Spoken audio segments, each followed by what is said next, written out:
găsit la podcastul de la Radio KPTV. Idei, oameni, povești și realități. Direct din inima comunității mureșene.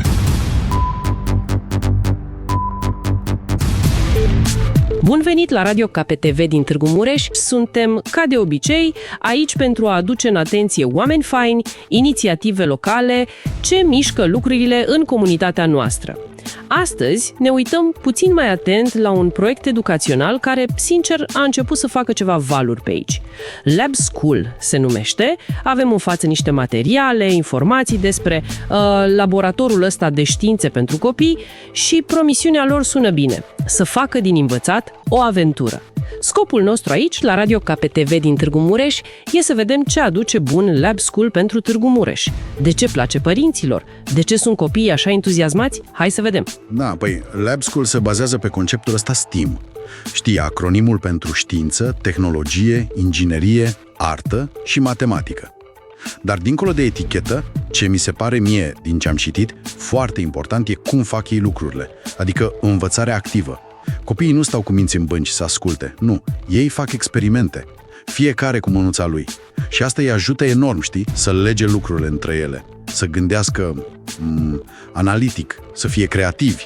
Nu doar toceală, e altceva față de orele clasice cumva. Exact. Și din materialele astea reiese că sunt beneficii clare, adică nu e doar de distracție. Se vorbește de stimularea curiozității, care la copii e nativă, nu? Apoi dezvoltarea spiritului de observație, ba chiar și creșterea încrederii în sine. Probabil când văd că le iese experimentul, știi? Și am văzut că au o ofertă destul de variată. Se adresează mai multor grupuri.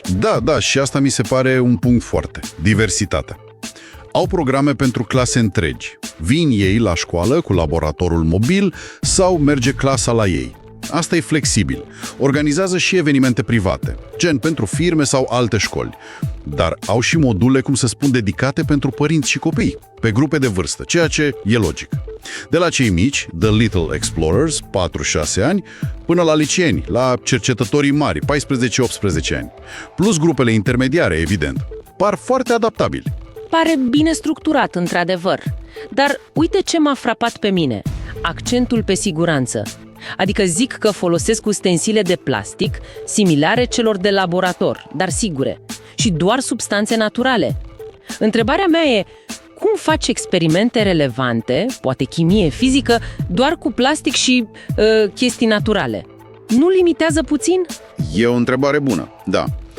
Din ce descriu ei, ideea e să ilustreze principii de bază. Folosesc într-adevăr echipament adaptat, sigur, și substanțe comune non-toxice.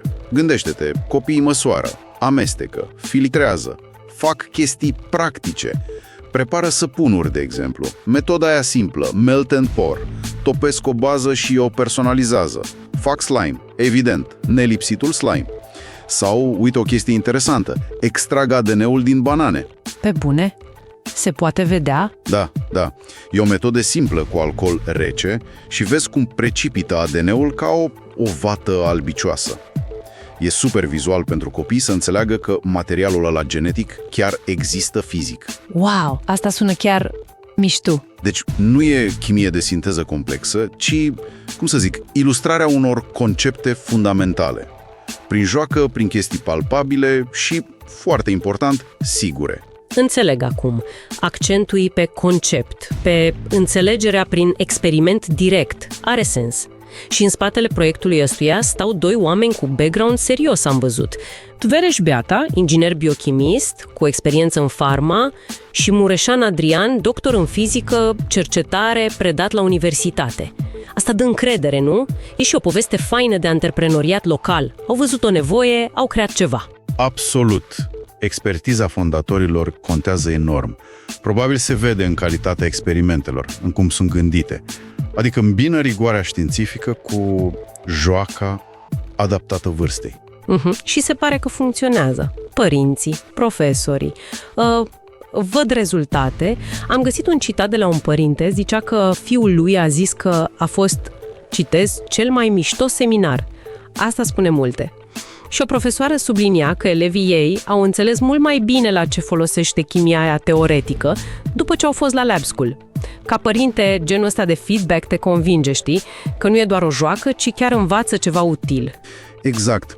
Iar cifrele confirmă cumva popularitatea. Au avut peste 2000 de copii, peste 70 de clase, din oraș și din județ. Asta arată că Lab School chiar răspunde unei nevoi aici, în Târgu Mureș. Nu doar predau niște informații, cultivă ceva ce poate ieși mai important pe termen lung. Curiozitatea aia activă, mentalitatea de explorator. Deci, ca să sintetizăm un pic pentru cine ne ascultă, Lab School nu e doar un alt after school. Nu e doar un loc unde copiii își ocupă timpul. Pare mai degrabă un mic hub de inovație în educație. Un loc unde copiii redescoperă știința, o văd ca pe ceva fain, accesibil și își dezvoltă abilități importante. Gândire critică, rezolvare de probleme. Exact asta e ideea. E un exemplu bun de inițiativă locală, pornită din pasiune, din expertiză, care chiar are un impact palpabil în comunitate.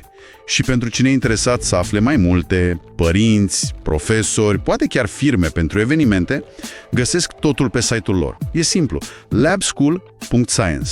labschool.science. Notat. Acolo sunt detalii despre programe, înscrieri, contact, tot ce trebuie. Și uite, ca un gând de final, o mică provocare poate. Oare cum ar arăta educația la noi, în Târgu Mureș, dar și în alte părți, dacă am avea mai multe astfel de laboratoare de curiozitate? Locuri care să îmbine așa natural joaca, experimentul și seriozitatea științei. Ați ascultat o analiză aici, la Radio KPTV din Târgu Mureș? Nu uitați, ne găsiți și online pe kptv.ro, mai avem acolo și alte materiale interesante despre ce se întâmplă în comunitatea noastră. Rămâneți pe frecvență!